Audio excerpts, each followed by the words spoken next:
Annoys me. Amy Robach discusses frustrating communication with TJ Holmes. When it comes to communication, Amy Robach has acknowledged that her boyfriend TJ Holmes annoys her. On their popular podcast, Amy and TJ, the former ABC News co-stars disclosed that Robach and Holmes had somewhat different communication styles, with Robach approaching situations emotionally and Holmes taking things more literally.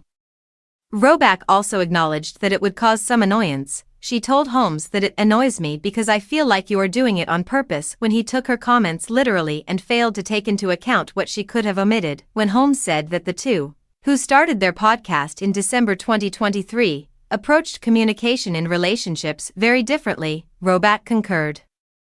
Holmes continued, "Because I speak literally and you often speak emotionally, I think you'll admit that. So where I am only taking into account the words coming out of your mouth and not trying to assign anything to an emotion." The 51-year-old Robach added, "It is irritating to me because, while I try to think of some logic in what I say, there is emotion involved, and sometimes what I say isn't explicit or straight, it's more of a feeling. Additionally, you are upset by my lack of detail and reasoning and are swimming in murky seas. This is what I am feeling. This is what I believe I want is more accurate, but there is still some uncertainty.